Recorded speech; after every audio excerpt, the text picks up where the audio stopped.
April 5th, 1994, Wednesday. Kurt Cobain's body was found in the greenhouse above the garage at his Seattle home overlooking Lake Washington. The autopsy report was clear, or at least it claimed to be clear. Estimated time of death April 5th, approximately 8 a.m. Maybe earlier, maybe late on April 4th near midnight.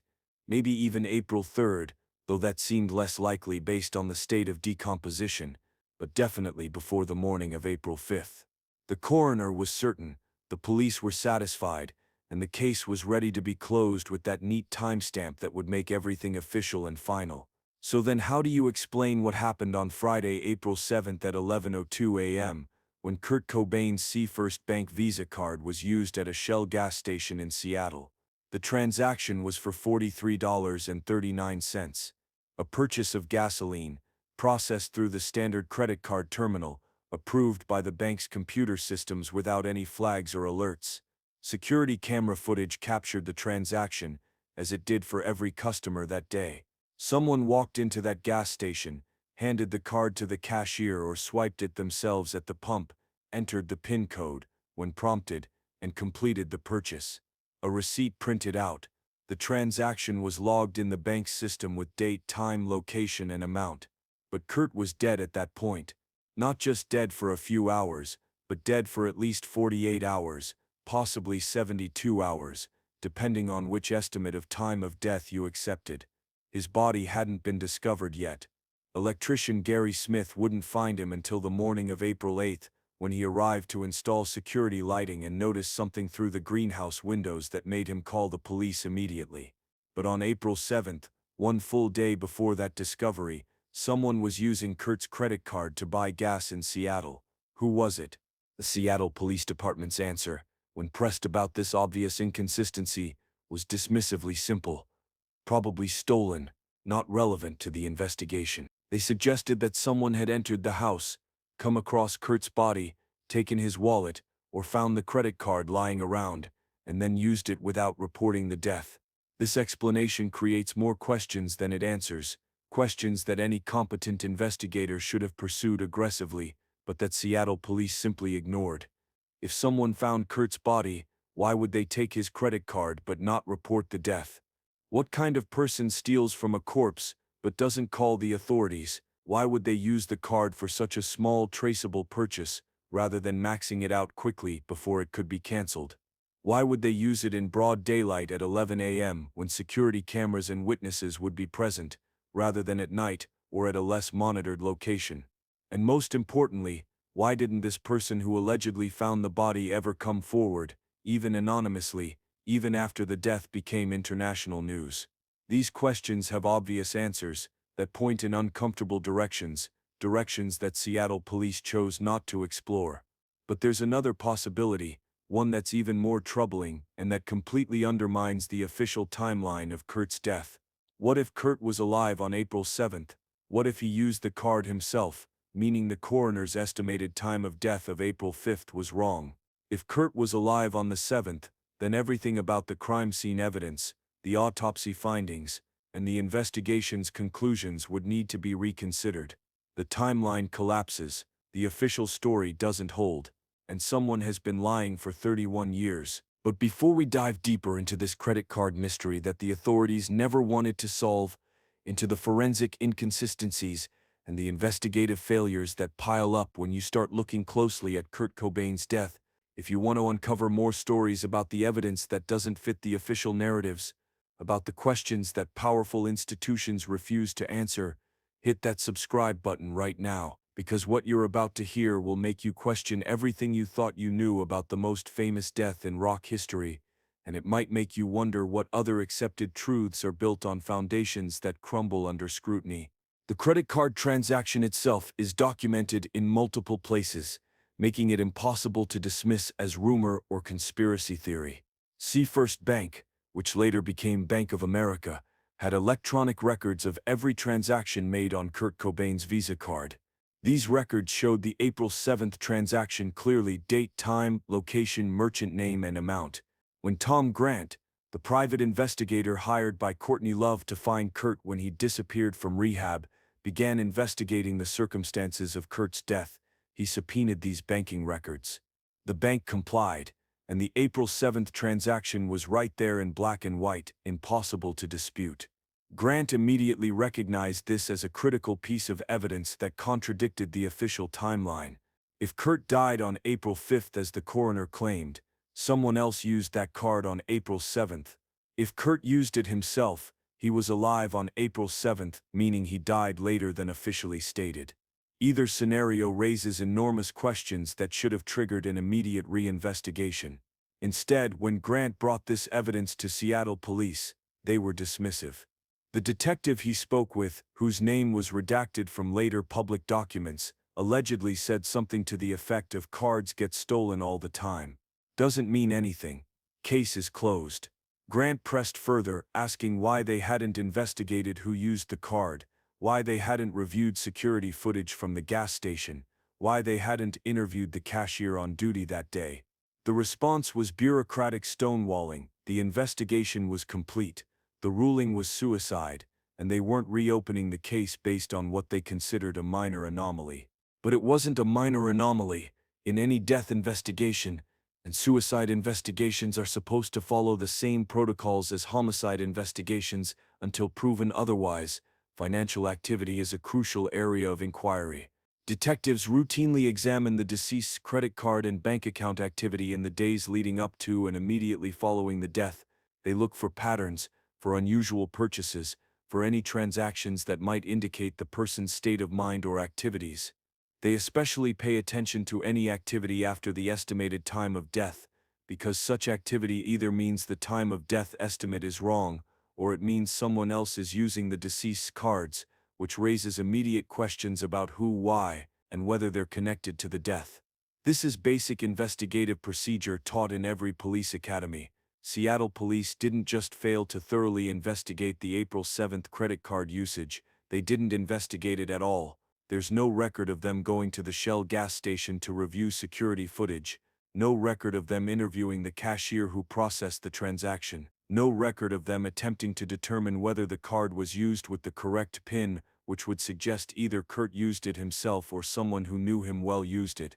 No record of them checking whether Kurt's wallet was found with his body or was missing, which would support or contradict the theft theory.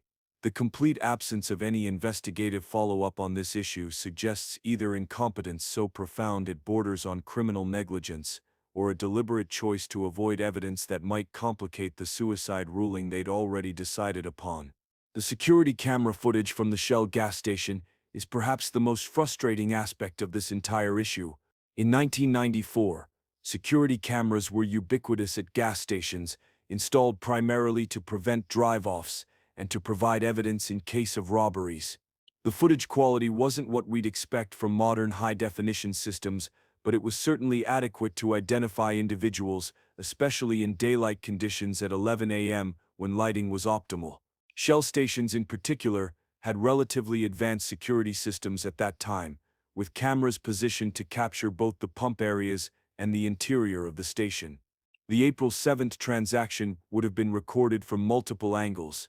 Tom Grant requested that footage through both official channels and through his own investigative contacts. The Seattle police claimed they'd reviewed the footage and determined that the individual who used the card couldn't be clearly identified due to poor video quality. But they refused to release the footage publicly, refused to let independent experts analyze it, and eventually claimed the footage had been either recorded over or lost, as was standard procedure after a certain period of time. This explanation might be credible for routine transactions, but for a transaction directly connected to the death of one of the most famous rock stars in the world, one would expect that evidence to be preserved. The fact that it wasn't, or that police claim it wasn't, raises obvious questions about whether the footage showed something they didn't want seen. Multiple forensic video experts who work on criminal cases have stated publicly that even 1994-era gas station security camera footage should have been sufficient to at least determine basic characteristics of the person using the card: approximate height, build, gender, hair color, clothing. If the footage truly existed and truly showed nothing identifiable, releasing it would have settled the matter. The fact that it was never released, and now allegedly no longer exists, is deeply suspicious. Nick Broomfield, the documentary filmmaker who made the film Kurt and Courtney exploring the various conspiracy theories around Kurt's death, attempted to obtain the footage for his film. He filed public records requests, hired attorneys to push for release under Washington state's public disclosure laws, and eventually was told by Seattle police that the footage didn't exist anymore. When Broomfield asked why it hadn't been preserved as evidence in a high-profile death investigation, he received no satisfactory answer. The implication, though never stated directly, was that the tape had been routinely recorded over within the standard 30 to 90-day retention period that gas stations typically used. But Kurt's death was discovered on April 8 and became international news immediately. Any competent investigation would have secured that footage within days, well before any routine recording over would have occurred. The timeline doesn't support the lost footage explanation unless you assume the police never attempted to obtain it in the first place, which brings us back to the question of whether they were investigating properly or just going through motions to support a predetermined conclusion. The question of the PIN code adds another layer to this mystery that makes this stolen card explanation even less plausible. Credit cards in 1994, especially for gas purchases, which were considered higher risk for fraud, typically required either a signature or a PIN code for authorization. The transaction records Tom Grant obtained indicated that the April 7 purchase was processed with a PIN, not just a signature. This is significant because it means whoever used the card knew Kurt's 4-digit PIN code. That's not information you can guess randomly. The odds of correctly guessing a 4-digit PIN are 1 in 10,000. You'd need either to be Kurt himself, or to be someone Kurt trusted enough to share the PIN with, or to have had access to wherever Kurt kept that information written down. The circle of people who would have known Kurt's PIN is extremely small, probably Courtney Love, possibly his closest friends, maybe a manager or accountant who handled financial matters. The idea that some random person broke into the house, found Kurt's body, stole his wallet, and then somehow also had or correctly guessed his PIN code strains credibility to the breaking point. Yet Seattle police never investigated who might have known the PIN. They never asked Courtney if she knew it. They never checked if Kurt kept it written down somewhere. They simply dismissed the entire issue as irrelevant. Some researchers who've studied this case have suggested another possibility, that the April 7 transaction wasn't the only post-death financial activity on Kurt's accounts. They've claimed, though without producing the same level of documentary evidence that exists for the April 7 transaction, that there were other small charges on Kurt's cards in the days after his death, but before his body was found. If true, this would suggest a pattern of someone using Kurt's financial information during the period when he was dead but not yet discovered. This pattern would be even harder to explain away as coincidence or theft. It would suggest deliberate, calculated use of the cards, possibly to create confusion about when Kurt actually died, possibly to establish a false timeline that would complicate any future investigation. Tom Grant has alluded to these additional transactions in interviews but has been cautious about making specific claims without documentation. He stated that when he reviewed Kurt's financial records in the weeks after the death, he noticed several small charges that occurred during the period when Kurt was presumed dead, but he's also admitted that without access to security footage or other corroborating evidence, it's difficult to prove definitively that these transactions were suspicious rather than just the normal processing delays that can occur with credit card charges.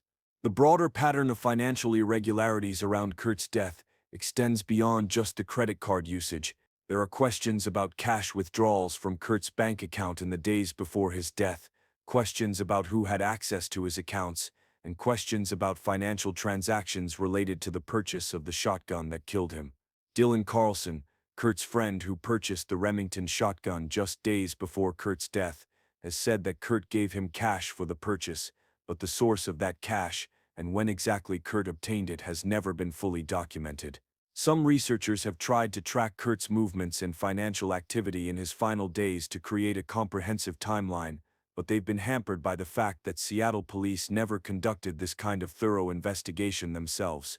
And by the time independent investigators started looking into it, memories had faded and records had been lost or destroyed. The credit card usage on April 7 stands out because it's one of the few financial anomalies that can be documented with bank records, making it impossible to dismiss or explain away. yet authorities have consistently refused to treat it as the red flag it obviously represents. The implications of the April 7th credit card transaction become even more significant when considered alongside other timeline inconsistencies in the official account of Kurt's death. The coroner estimated that Kurt died on April 5th, based primarily on the state of decomposition when the body was examined on April 8th. But decomposition rates are highly variable, affected by temperature, humidity, exposure to elements, and individual factors.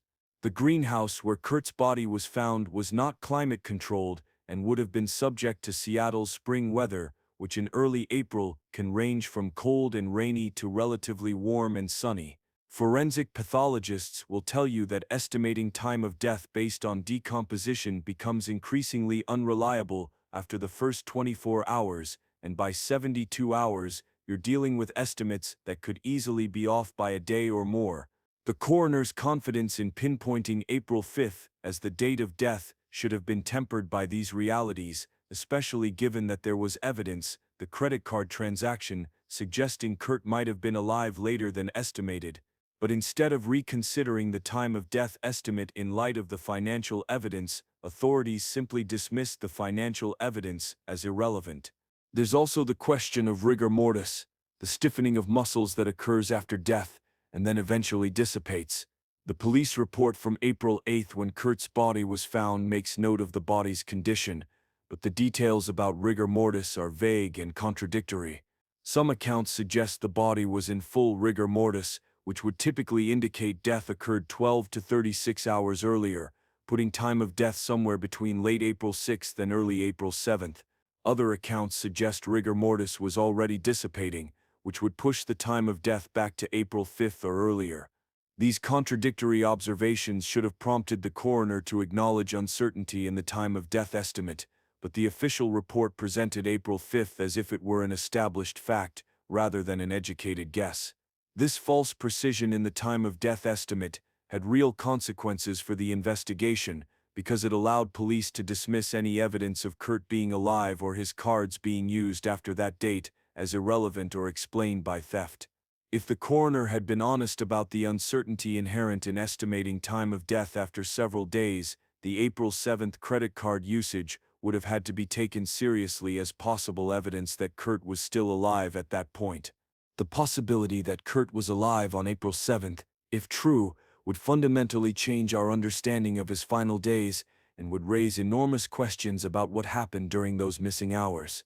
The official narrative is that Kurt left the Exodus Recovery Center in Los Angeles on March 30th, returned to Seattle, and then spent approximately a week in the greenhouse before his death on April 5th. Friends and family have described this as a period of isolation where Kurt was alone with his demons, ultimately making the decision to end his life.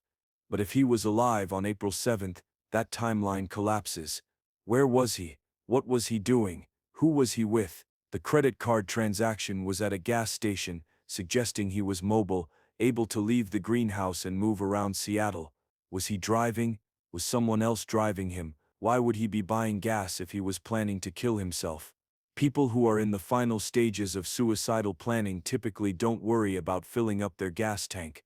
These are questions that can't be answered now, questions that should have been asked in 1994 when memories were fresh and evidence was available, but that Seattle police never bothered to pursue.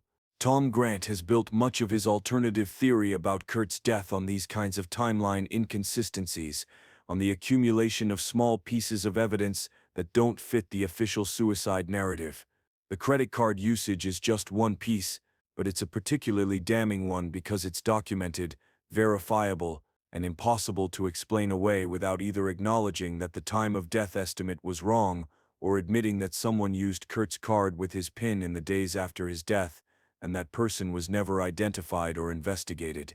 Grant has argued that this kind of evidence suggests not just an inadequate investigation but a deliberate cover-up, that Seattle police had reasons, whether due to incompetence, outside pressure, or something more sinister, for wanting to close the case quickly as suicide without digging too deeply into the details. The credit card usage, along with the lack of fingerprints on the shotgun, the handwriting inconsistencies in the suicide note, and the improbably high heroin level in Kurt's blood, forms a pattern of evidence that points away from straightforward suicide and towards something more complicated. Whether that something is murder as Grant believes, or a more complex suicide scenario than officially acknowledged, is impossible to determine without the thorough investigation that should have happened in 1994 but didn't.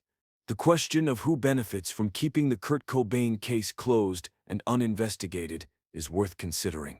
Courtney Love, as Kurt's widow and the primary beneficiary of his estate, has been the subject of intense speculation and accusation for 31 years. The credit card usage is often cited by those who suspect her involvement, with theories ranging from her using the card herself to establish a false timeline, to her having someone else use it for the same purpose. These theories are speculative and unproven, and it's important to note that suspicion is not evidence, and that Courtney has never been formally accused or charged with any crime related to Kurt's death. But the fact remains that the credit card evidence has never been properly investigated, and that benefits anyone who might have something to hide about the circumstances of Kurt's death. Seattle police also benefit from the case remaining closed, because reopening it would mean admitting their original investigation was inadequate, exposing them to criticism and potential legal liability. The longer the case stays closed, the more evidence is lost or destroyed, the more witnesses' memories fade, and the less likely it becomes that the truth, whatever it is, will ever be definitively established. Time is on the side of those who want the official story to remain unchallenged. For those who grew up in the 1990s, who were teenagers or young adults when Kurt died, who felt like Nirvana spoke to their generation's alienation and anger, the credit card mystery is more than just a forensic curiosity. It's a symbol of all the unanswered questions surrounding a death that shaped a generation's consciousness. We were told Kurt killed himself, and most of us accepted that explanation because it fit a familiar narrative about tortured artists and the price of fame. But we never asked for proof. We never demanded a thorough investigation. We trusted that the authorities had done their jobs properly. Now, 31 years later, we're learning that they didn't. The credit card usage on April 7th is just one piece of evidence that was ignored or dismissed, but it's a piece that can't be explained away with vague references to theft or poor investigation. Someone used that card. That person either was Kurt, meaning the official time of death is wrong, or was someone else who knew his PIN, meaning there's an unidentified person connected to Kurt's death who has never been questioned or investigated. Either way, the official story doesn't hold up. Either way, we deserve answers.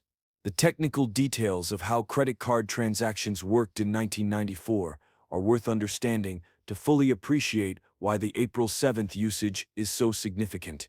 Unlike modern chip-based cards with sophisticated encryption and instant verification, credit cards in 1994 used magnetic stripe technology and dial-up connections to authorization centers. When a card was swiped at a gas pump or handed to a cashier, the terminal would read the magnetic stripe, dial a phone number to connect to the credit card company's authorization system, and receive back either an approval or decline code. For a PIN-based transaction, the customer would enter the PIN on a keypad, and that PIN would be transmitted along with the card information to verify the transaction.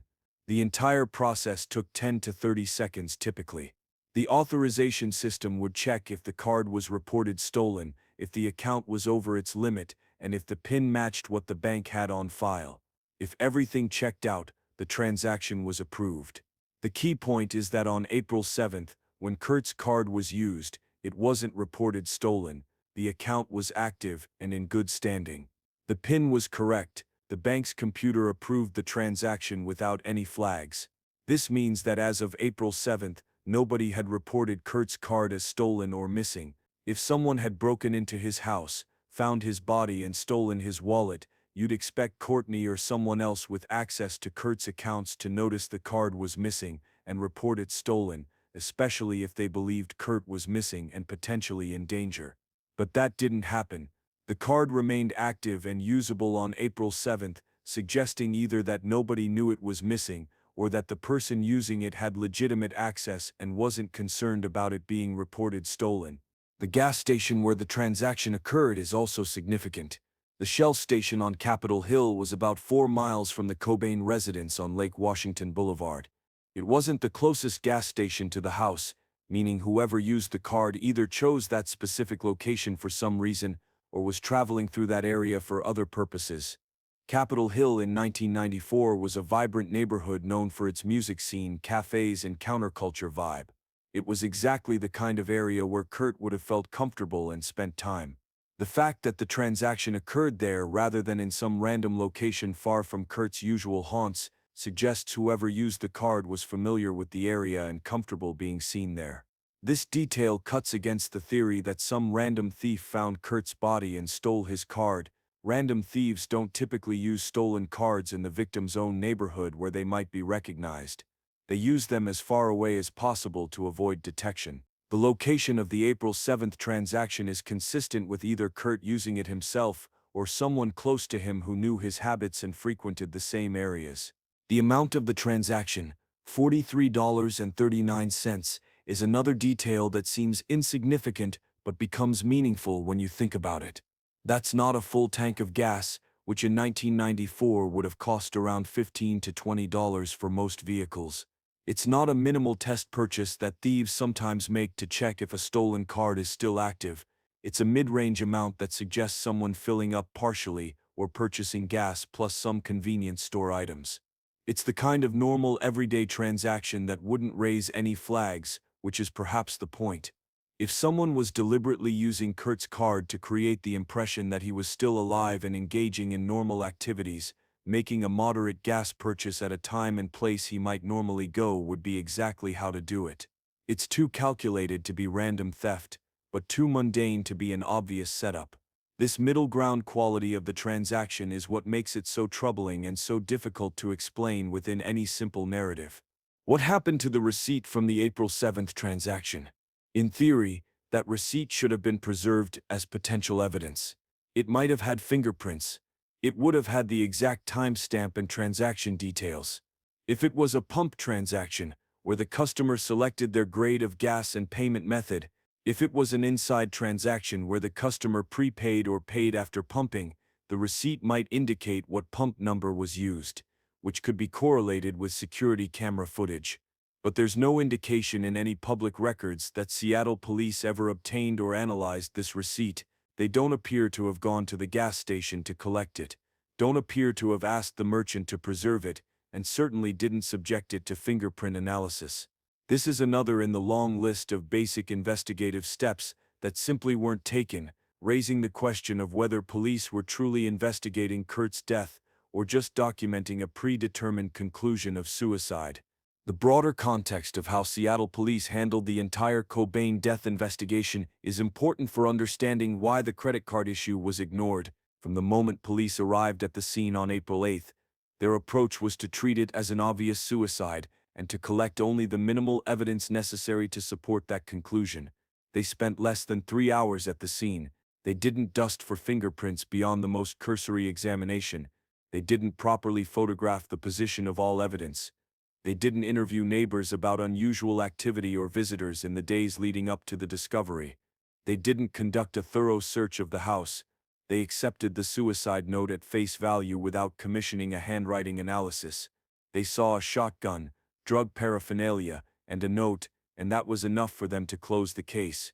This approach, sometimes called conclusion-driven investigation rather than evidence-driven investigation, means they were looking for evidence to support suicide, rather than objectively examining all evidence to determine what happened.